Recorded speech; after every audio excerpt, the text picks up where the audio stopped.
Everyone. I'm Bryant Moore, Director of Strategic Partnerships in the Office of Technology Commercialization at the University of North Carolina at Chapel Hill. We are pleased to co-host today's webinar titled The Future of American Innovation and the Role of the American University with our friends in the Duke University Office of Licensing and Ventures. Both offices are responsible for managing all aspects of university-generated intellectual property. They also help faculty, staff, and students with innovations that might reach the marketplace for the benefit of society. UNC Chapel Hill and Duke University have done excellent work helping to create new startup companies and productive innovation ecosystems in our region. This work is based on fundamental science and technologies generated in research labs at the respective universities. Good intellectual property, of course, provides the important underpinning for the long-term sustainable value and impact of these technologies. It is also important that more women and underrepresented minorities engage in intellectual property creation and innovation ecosystem growth. Thanks to the United States Patent and Trademark Office here today and their leadership in supporting this critical initiative of helping to create and support more inclusive innovation ecosystems. I want to introduce two members of the USPTO here today. First, Ms. Elizabeth Dougherty. Elizabeth is Eastern Regional Outreach Director for the USPTO. She is responsible for leading the USPTO's East Coast stakeholder engagement. And finally, we are also very pleased to have as the keynote today, Undersecretary of Commerce for Intellectual Property and Director of the USPTO, Mr. Andrei Iancu. He leads one of the largest intellectual property offices in the world with more than 12,000 employees. After Director Iancu's talk, Professor Arti of Duke Law will discuss a series of questions with him. Director Iancu, I now turn the program over to you. Well, first of all, thank you very much, Dr. Moore, for that wonderful introduction. And good to be with you and the members of the Duke and UNC innovation community. And good to see you again, Professor Rai. By the way, I was advised by, this is one of the perks of being in government is you have all these advisors. I was advised not to discuss basketball, college basketball on this call. I didn't think I would, given that it's an IP and innovation call, but I'll be extra careful given the audience. Great to see you both. By the way, Professor Rai, I think she began her career, or at least earlier in her career, she spent a good amount of time at the USPTO as the head of, I'm not sure what it was called then, but nowadays it's called the Office of Policy and International Affairs. What was the name back then, Professor? Well, you're on mute, but you're on mute. The name was much worse. It was the Administrator for External Affairs, which is a really uninformative title. So this current title is much better. Yeah, well, so there's a long history with you and the office, and I want to thank you for your continued engagement with us and the IP community. So I look forward to our question and answer session. Really, that's the main feature of the event, as far as I'm concerned. But let me start to put things into context as to why we are here and how we got here. And I want to put into historical context the importance of innovation, the importance of IP for innovation as separate things, and then how to get more of both in the United States. So just to understand where we have come from and how we got here, let's just think about where the world was and what the state of humanity was just about 200 years ago when this country was founded. Obviously, forget about having video conferences back then. Um, uh, but much more than that. If we would have had this meeting back then, we would have been meeting in probably a cold or hot auditorium, depending on the outside temperature. We would have been meeting by candlelight, I'm certain. And if we wanted to send a message, forget texts and emails, of course, the best case scenario would have been carrier pigeon or Paul Revere on horseback or something. And medical technology was not that much more advanced either. If you needed anesthesia, your best bet would be a shot of whiskey or two. So that was just 200 years ago. Now, keep in mind the scope of human existence on this planet, depending how you count, a million years, hundreds of thousands, tens of thousands of years, a very long time. But more importantly, humans have been organized in civilized society around the planet on every continent for thousands and thousands of years. You can think about, the ancient Chinese, the ancient Greeks and Romans, the Mayans, Aztecs, across the world and across time. And yet, the state of the human condition 200 years ago was about the same as it was in antiquity. In fact, it took about 2 weeks to get news of the Declaration of Independence from Philadelphia over to Virginia, which was about the same amount of time it took Alexander the Great to get news of his victory at Arbela in 331 BC back to his capital in Macedonia.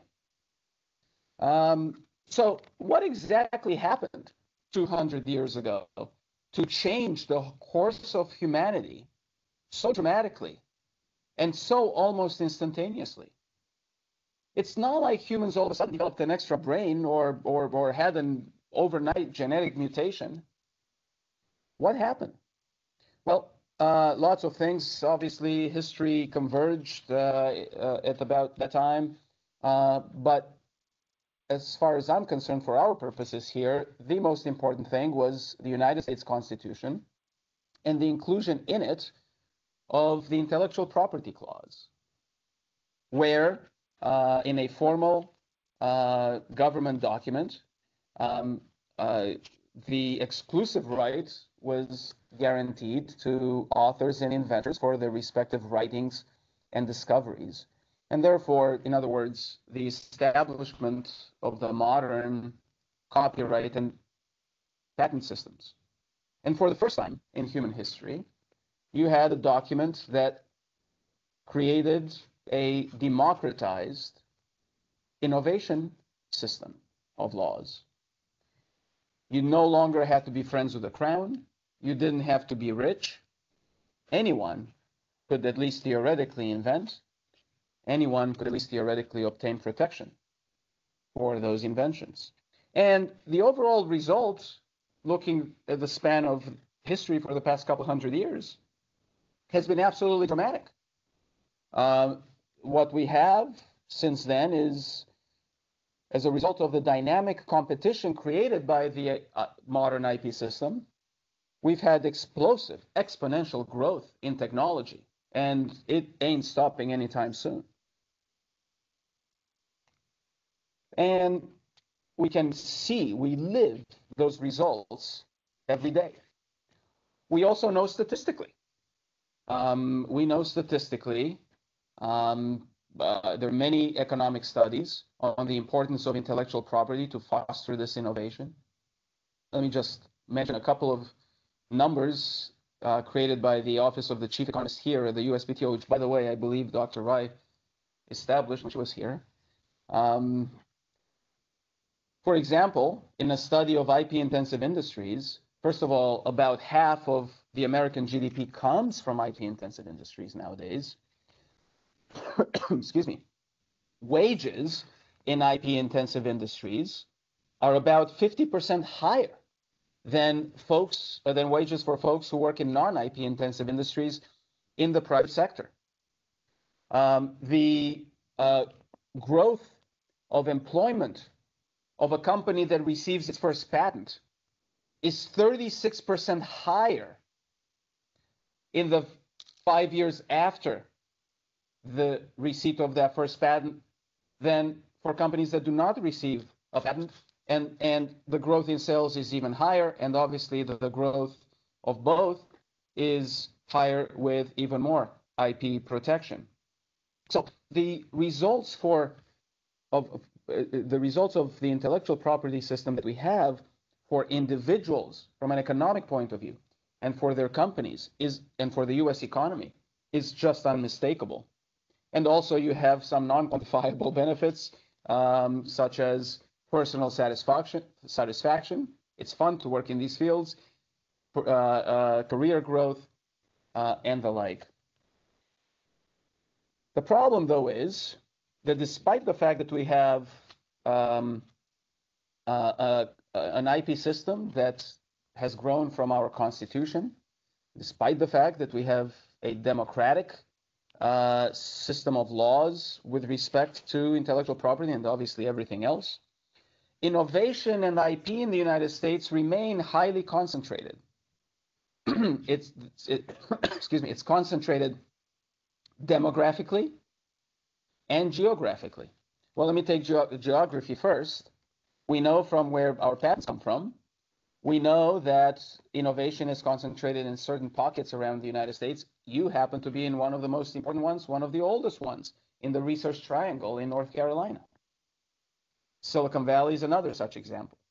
There's some innovation centers that are popping up around the country, which is a really good thing to see. We see Austin, Texas, for example, Seattle, Washington, the Boston-Philadelphia corridor, and several others. Still, wide swaths of the United States, geographically speaking, are contributing far less and are participating far less in the innovation economy. Demographically, we have recently done a study with respect to women as inventors named on US patents. We've done actually two studies. One, it was published, the first one was published in 2018 and looked at data through 2016. And the most recent one was just published a few months ago and looked at data all the way through 2019. The most recent one indicates that the percentage of women named on US patents in 2019 was 13%. 13%. Now that is an improvement over what we saw in 2016 when the percentage was 12. So first of all, the good news is we're moving in the right direction. However, we really have a very long way to go, and we really need to get to it much faster. Other studies show underrepresented racial minority groups are participating at an even lower rate than the numbers I just mentioned for women. All this needs to change for so many reasons. The bottom line is the United States cannot keep competing on the world stage with one hand tied behind our backs. We need everyone to have equal opportunity and equal access to this innovation, to our innovation economy.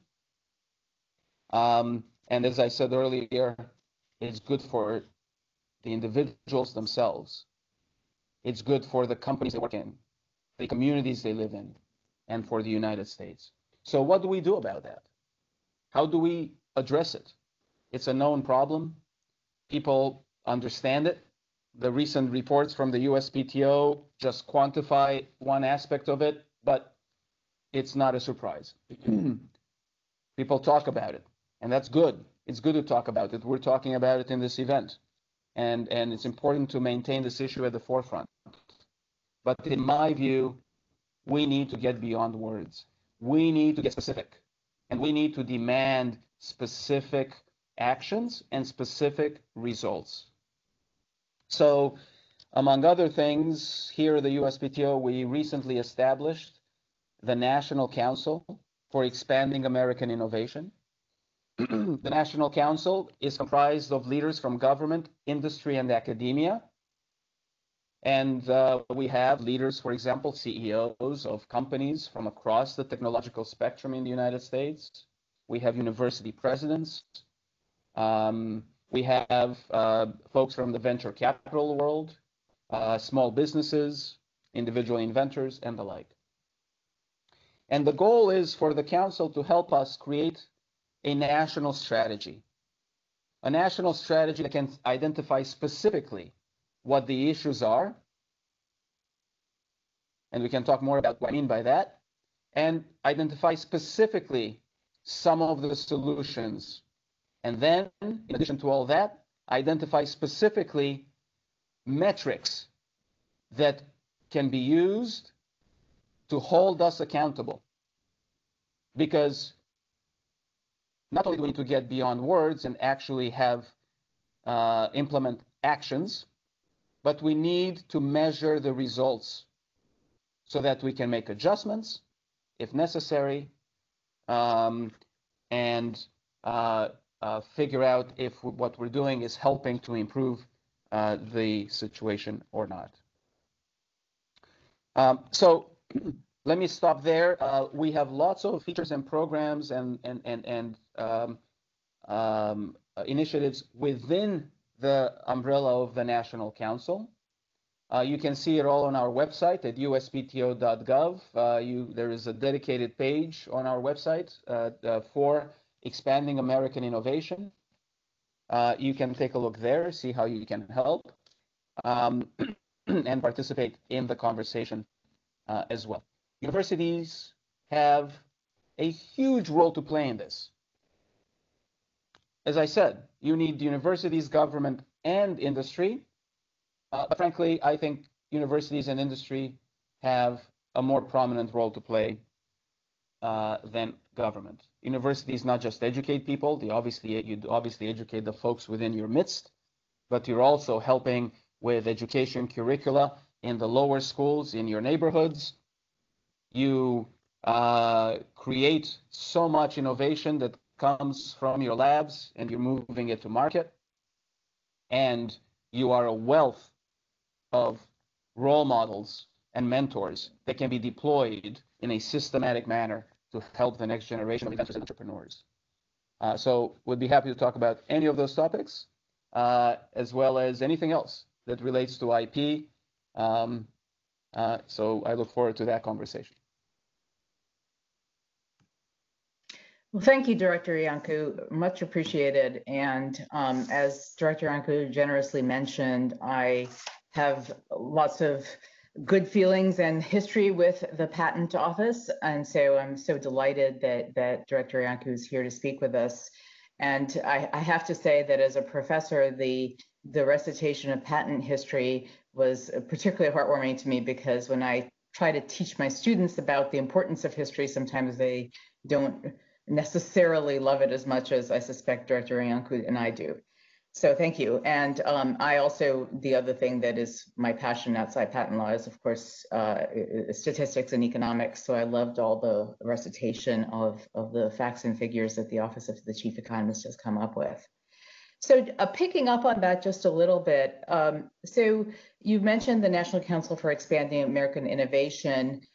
Are the metrics that you think that the council will use and or the PTO will use going forward be the sorts of things that we were already measuring, percentage of underrepresented minorities and women, or are there other metrics that you've thought of that you think would be good to measure going forward? So look, that is actually one of the charges for the National Council. What I have asked for the National Council to do as part of its report to us after thought and analysis is to give us at a high level 3 very specific things. Let me mention them again. So first of all, identify the problem, and identify the problem specifically. You know, an inventor's life, well, in my view, begins at birth, but let's just say it begins in kindergarten. I don't think we lose kids in kindergarten per se. The 5-year-olds come in, no matter where they are geographically, whatever their demographics, they come in excited, open mind, they they're creative, they want to learn and do things. But certainly by middle school, we begin to lose folks.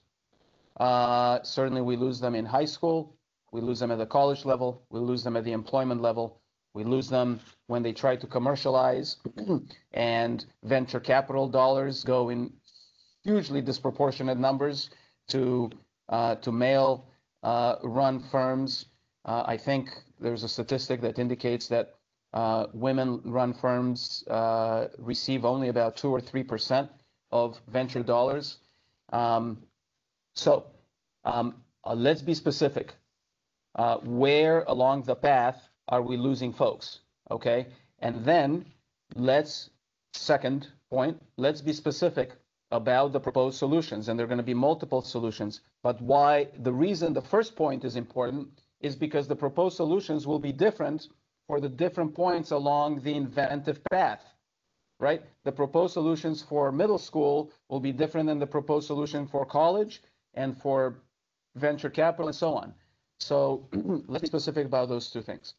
And then with respect to metrics, I've asked the council to recommend what are the metrics, what should the metrics be? We don't know here from the PTO all the possibilities. The metric that we have at our disposal is to measure patents, okay, or trademarks, and that's easy for us, easy-ish. That's not all that easy, but it's the thing that we can work with. But I am certain that other government agencies, the Small Business Administration, for example, which is a member of our council, will have other metrics at its disposal. I'm certain that universities will have its own metrics to suggest, such as publications in peer-reviewed journals, such as the rate of graduation for the various demographics and the like. Industry will have its own metrics to suggest, such as the employment rates, the growth in employment rates, and the like. So I don't want to prejudge this question, and we shouldn't be narrow in our approach. Let's get multiple metrics. And again, the metrics will be different for the different points along an inventor's path.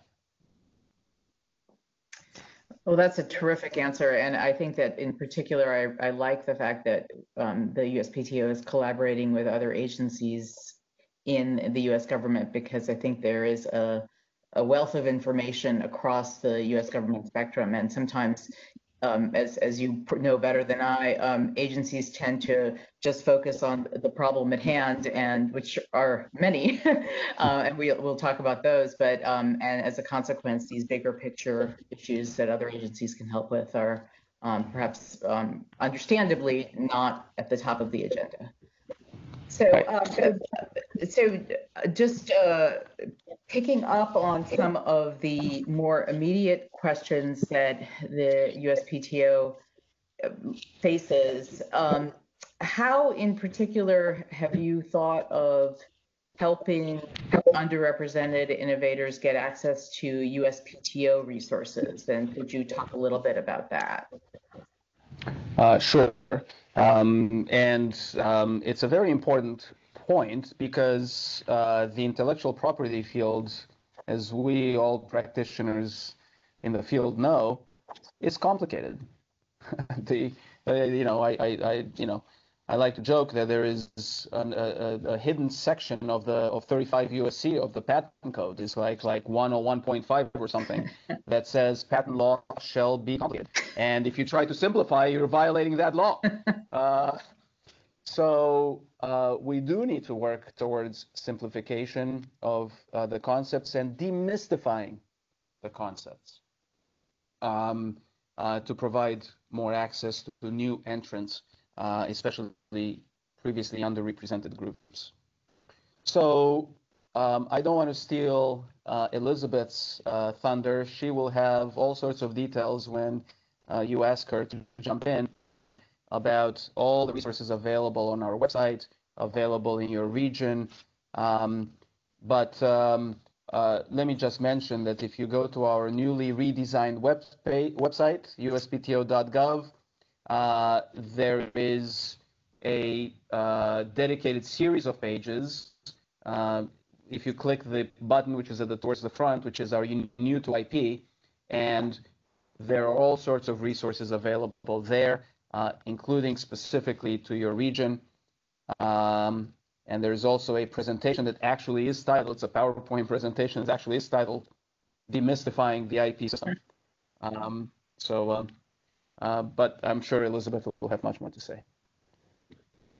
Well, Elizabeth, you should feel free to jump in now or later, however you want to do it. I'm happy to entertain an intervention right now, or however you want to do it. Arti, if you don't mind, I'll allow the Q&A period to still continue, because I know we're getting a lot of questions from the attendees, and I'm happy to round out our hour together talking about some of these resources and programs through the USPTO. I'll bring it all home at the end. Okay, terrific. Well, I'm selfishly pleased by that, because I have a bunch of other questions that I wanted to ask about. I think it's fair to say, like, sort of some of the bigger policy issues. So I'll start small with the university's little corner of the world. Are there things that universities can do to help address what you perceive as the biggest issues facing the U.S. patent system? And I suppose I violated the rule of being a moderator. I asked a compound question. So you can break that down however you want to break it down. But in addition to what you see as the biggest issues, I'd like to know if you think universities can help. Well, it is a big question, but it's a very good question. It depends how you slice it, how you slice the question. So let me just first focus on the first point that we've been discussing, which is diversity of innovation and the intellectual property system. Universities play a huge role. It cannot be done. We can't achieve our goals to diversify without universities. So specifically, I think good research universities should have, in addition to STEM programs, obviously you're offering math and engineering classes and all that, I believe that universities should offer, as part of those curricula, innovation, entrepreneurship, and IP coursework. So, when I was an engineering student, I took all sorts of classes. I didn't understand why I'm taking them. For example, matrices, math, and differential equations. By the way, I'm saying those words now. I have no idea what they mean. But I took those courses. Just like that, you take those required courses. I think innovation education and IP education should be part of the curriculum. Why? Because folks who already are part of the actual represented groups, they already are part of an infrastructure that they can rely on on an ad hoc basis. They're perhaps in a community that can help them. Their very good friends can be their mentors and the like. But for those who come from underrepresented groups and communities, they don't have that built in. They don't have that infrastructure built in. So for them to be able to penetrate, they need that help, that education to assist them on that path, especially given how complicated, as we've discussed, the system is. So that's one thing. Second, I think universities can help with innovation curriculum for lower grade schools in their communities, and help develop that curriculum. Third, as I mentioned, universities are a wealth of mentors and role models. They're built in. The two of you here, Dr. Moore and Professor Rai, and all the engineers and the scientists you have there, some Nobel Prize laureates. And I know that everyone does do their community service, but I think universities need to be specific and organized in a systematic manner.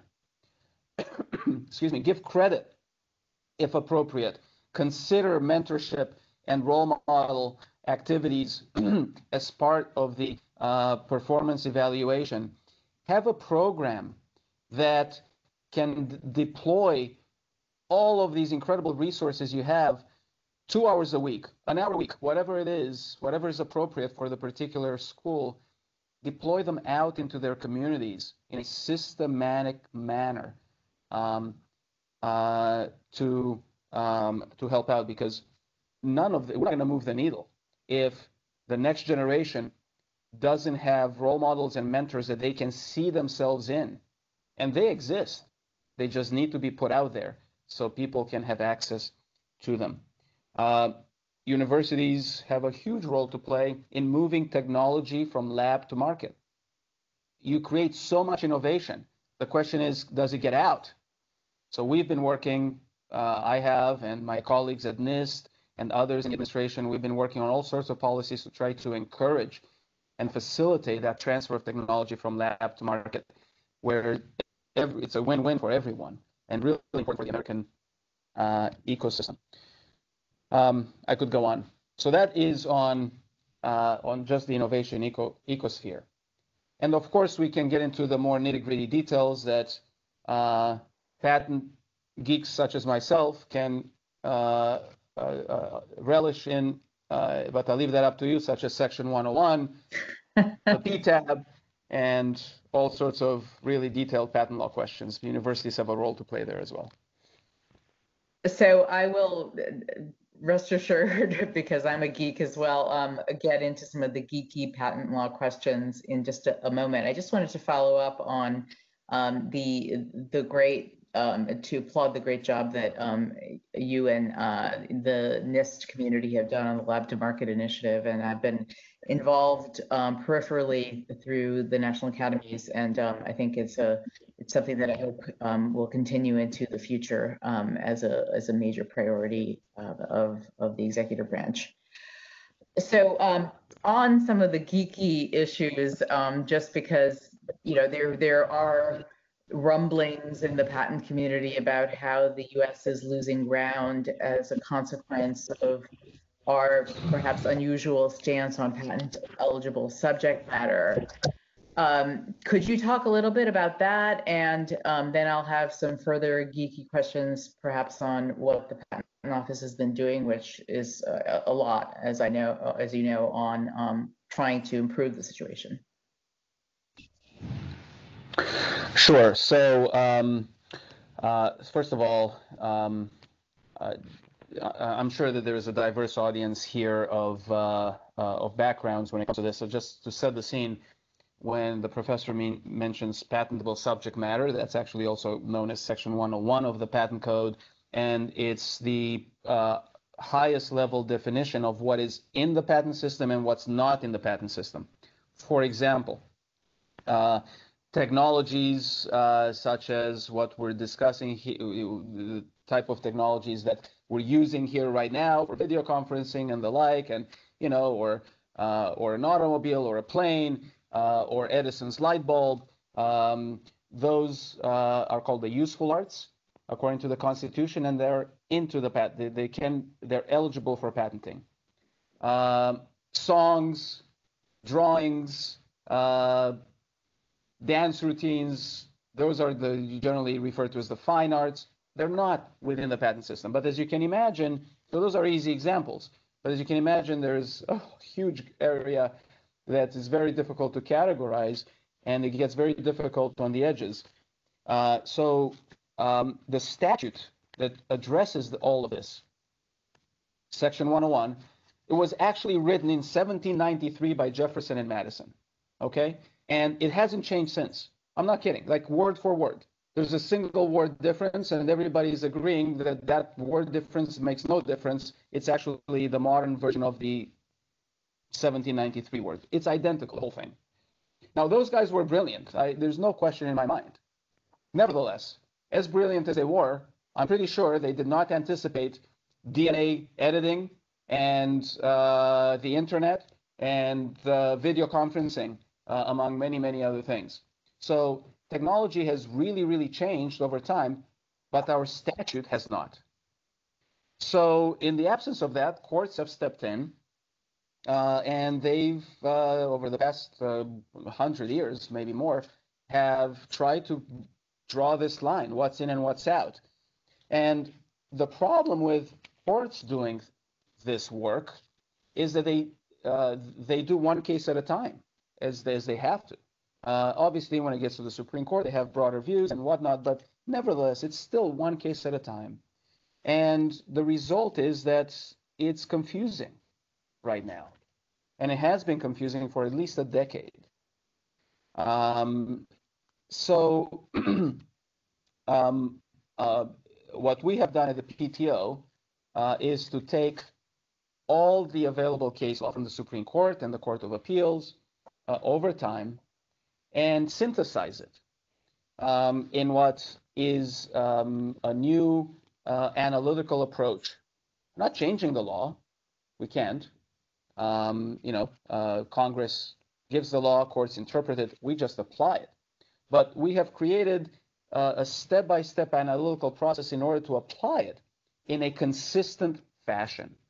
And the results, Professor, have been amazing. We put out the new guidelines for our examiners 2 years ago this month. But last year, with 1 year of data, the Office of Chief Economist has looked at the statistical results.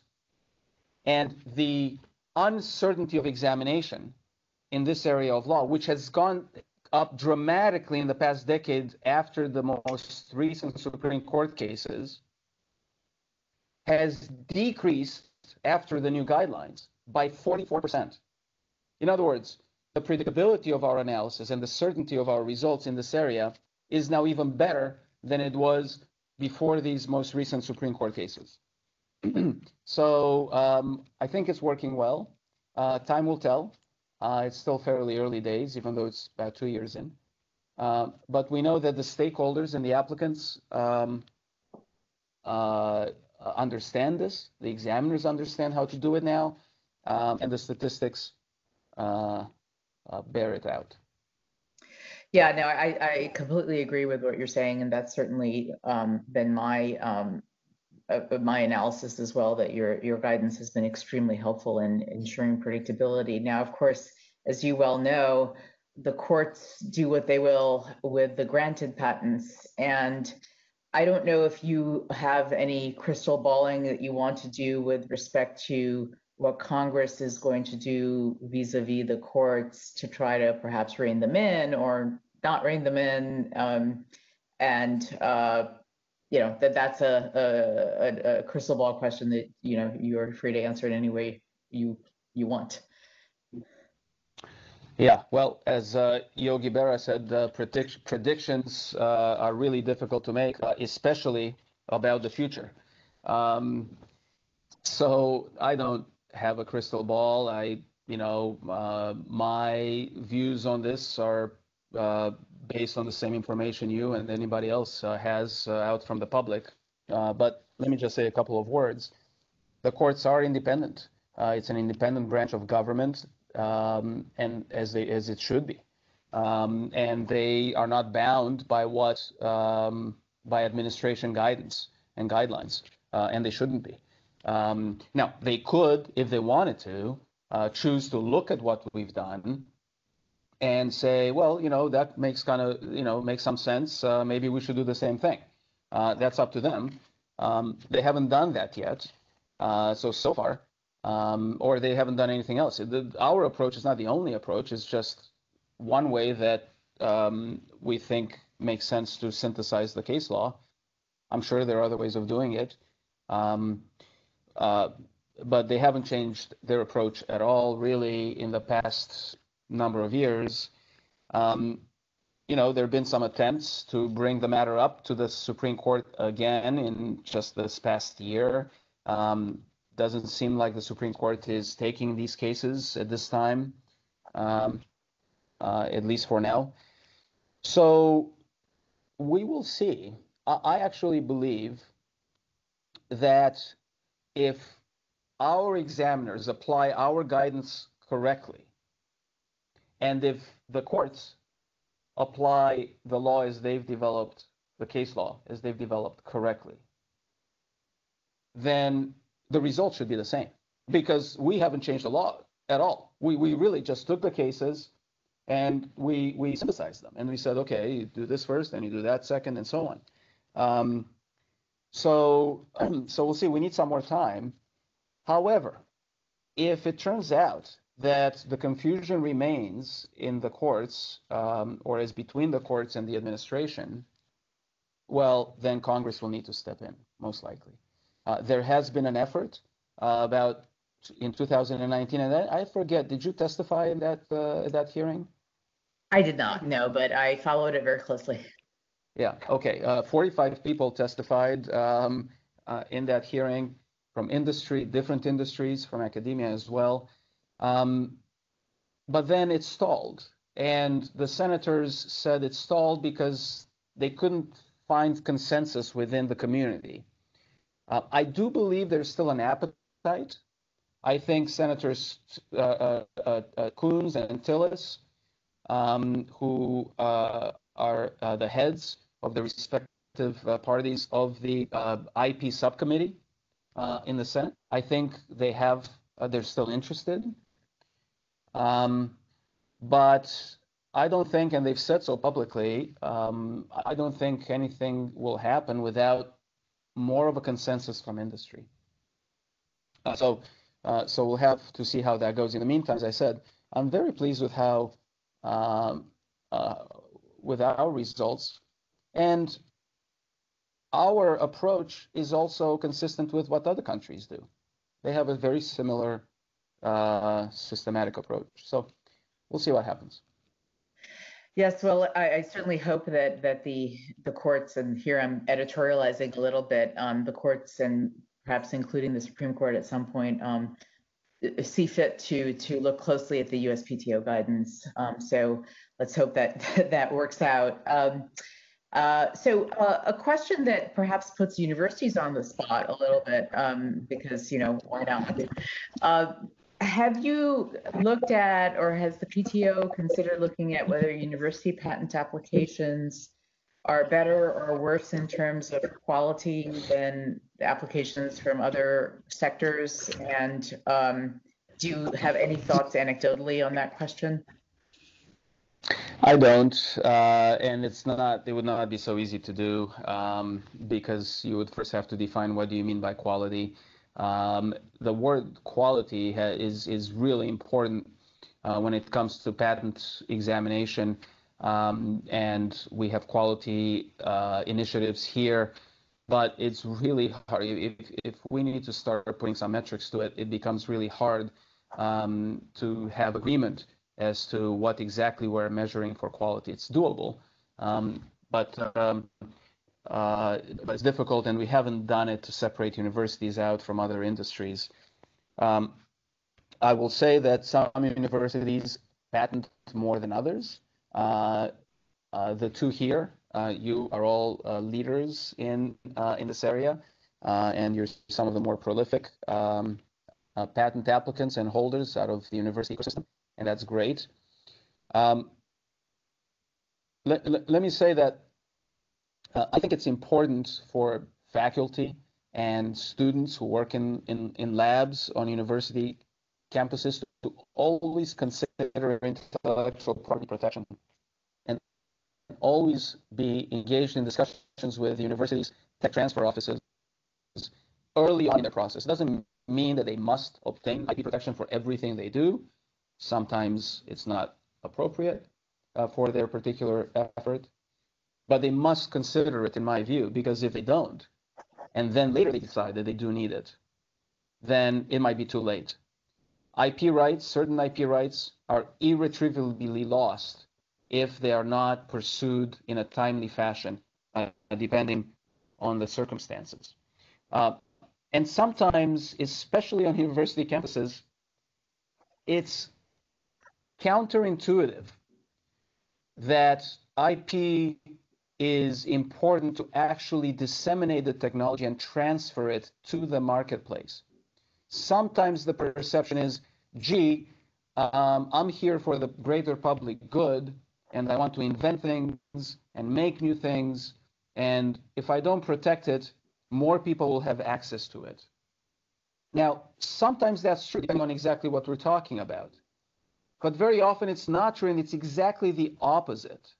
That without IP protection, you won't be able to transfer that technology to the market and actually disseminate it as broadly as possible. It is expensive to take a new technology, create a factory based on it, create a production line, a marketing plan, and put it out. And very often entrepreneurs will simply not take this new, might be brilliant technology out of the universities if it doesn't come with IP protection to safeguard their investments. And then that technology dies on the shelf, and it's too bad for the world, because so much good comes out of the universities. So, but I think universities, so again, not everybody behaves the same way, but overall, universities have made great strides in this area over the past several years, and I think they keep improving, but it's a super important issue. Yeah, no, absolutely. And here in the Triangle in particular, with our interest in life sciences innovation, I think I think we've gotten the message out that without IP, your brilliant idea for a drug is going to die on the shelf. So I think that's fortunately, even with the most academic of academics, a clear message. Speaking of life sciences, could you talk a little bit about the COVID pilot program and how that's worked out? It sounds like a very interesting program for helping us speed important innovations to market. Yes, absolutely. So what we have created in the early days of the pandemic, so maybe about 9 months ago now, is an accelerated examination program for patent applications that relate to COVID technologies and are subject to FDA approval. So if you meet those criteria, we've promised to, and if you yourself, the applicant, is acting with all due alacrity on your end, then the PTO will get to a final resolution within 6 months. And that is incredible speed. On average, it takes us about 23, 24 months, which is, by the way, in and of itself an improvement over the past. But getting it out in 6 months is really important. This program is available to what we define as small and micro entities. In other words, the big vaccine companies that you've heard about don't qualify for this program per se. They do have access to an accelerated program as well, but they have to pay for it. This program is free, and it's free for small and micro entities, and universities are small entities, and it should be very helpful. A second program is we've created a website, a licensing platform at uspto.gov. It's called Patents for Partnership, also for COVID-related technologies. If you're a patent owner that has technologies you think are related to COVID, you can voluntarily list them on our website and indicate that it's available for licensing. If you're a research lab or if you're a manufacturer and you want to get access to some of these technologies, you can see if something's of interest and connect with the respective owner. So that's another what I think is exciting program as well. So following up on that, we have a question from the audience. It does seem like, not surprisingly, given where we are in North Carolina, people are very excited about life sciences and medical innovation. The gist of the question seems to be, can we go beyond COVID and think about medical technologies that are really important more generally? So the FDA has something called a breakthrough designation for certain types of drugs that really move the needle in terms of, human health. And so So the questioner says, is the USPTO planning to join hands with FDA and CMA to provide fast track examination for medical technologies similar to the FDA breakthrough designation? It's an excellent question, and we have thought about that. First of all, as a general principle, you all know better than me, it takes a long time to get a drug to market, to get a final FDA approval. Generally speaking, the USPTO is not the slow entity here. There are other regulatory processes that take much longer than we do. Having said that, we do want to test out the program that we have here, as well as the partnership, the licensing platform that we said on with COVID, see how it works, and then we can decide on a case-by-case basis whether to have other types of have other technologies similarly included. I will say on the acceleration front that we do have what's called track 1 examination. You have to pay into it, but it doesn't matter what the technology is, anything. It doesn't even have to be medical. You have to pay for it, and likewise, we'll get a patent out in about 6 to 8 months if you're in that program. But the question is a good one nevertheless, because there could be more focused, like we have for COVID, more focused approaches that also don't charge a fee or charge a much reduced fee and the like for important medical technologies. So thank you for the question. Terrific. Well, I think at this stage, perhaps I will turn it over to Elizabeth, who will give us all that wonderful information about what innovators who are interested in accessing PTO resources can do. And I will cede the floor to you. Good morning, and thank you, Professor Rai. I appreciate the opportunity to join Director Iancu in addressing you this morning and to share with you some of the resources that are available to you through the USPTO and its collaborators. As Director Iancu has acknowledged, North Carolina is known for its rich history, creative minds, and business acumen. In fact, Beulah Louise Henry, nicknamed Lady Edison, for her many inventions, was born in Raleigh and attended North Carolina Presbyterian College and Elizabeth College in Charlotte, North Carolina, where she received her first patents.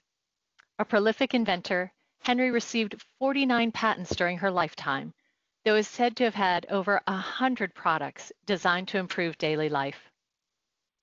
Speaking of improving daily life, Duke specifically is recognized for playing an educational role in developing DuPont chemist and National Inventors Hall of Fame inductee Joseph Shivers. Shivers earned his bachelor's, master's, and PhD in organic chemistry, all from Duke University. Shivers is credited with inventing a stretchy fiber that thickened, bounced, and withstood high temperatures, while also being able to be spun into fibers.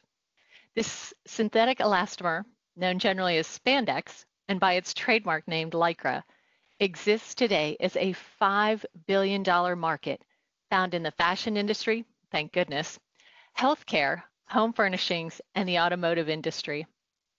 Who knows which one of you will be next, creating and building a better world through invention and entrepreneurship.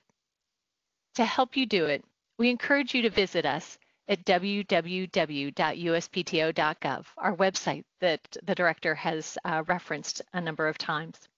There you will find many resources available on our web pages, particularly those in your state and region. I encourage your entrance into the website by first visiting the Learning and Resources pull-down tab, where you will find many introductory materials especially designed for inventors, innovators, and entrepreneurs and startups alike. Find our materials on demystifying the patent system, much of what we've talked about today with regards to the National Council for Expanding American Innovation. You'll find those under the heading of Expanding Innovation. Attend one or many of our free virtual educational events. There's a number that are scheduled for this month alone and the months following in 2021. Take advantage of the Georgia Patents and North Carolina Bar Foundation partnership pro bono program, providing free legal service to qualifying applicants.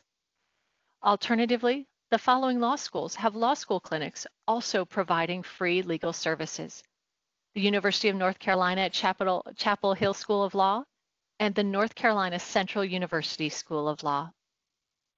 We also encourage you to visit the University of North Carolina at Charlotte or the S.H. Hill Library at NC State to obtain assistance in patent and trademark searching, which can be so valuable when getting started in the process. We also encourage you to consider participating with a local inventor organization or nonprofit helping inventors to connect and learn from one another, such as the Inventors Network of the Carolinas. Last but not least, also consider applying to the USPTO. We want to be considered an employer of choice and in fact have a number of graduates from both universities within the ranks of our 13,000 employees. There's currently 24 USPTO positions being advertised for the agency on usajobs.gov.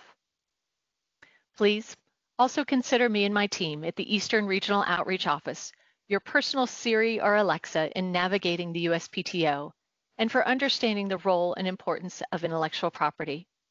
We're here to serve you, the stakeholders of the East Coast. We can be reached at 571-270-7100 or at Eastern Regional Outreach Office at uspto.gov. That's Eastern Regional Outreach Office at uspto.gov.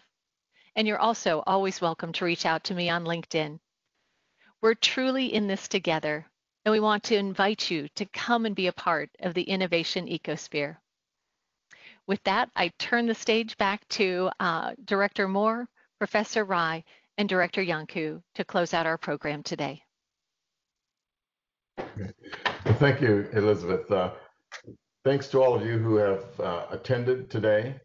Thanks for your participation and questions. A great program. Again, special thanks to Elizabeth and to Director Iancu for his words and the contribution of the USPTO. Thank you, Professor Arti as well. And we'll see you the next time. Thank you. Thank you all very much. It's been an honor. Be well. Thank you. Bye-bye.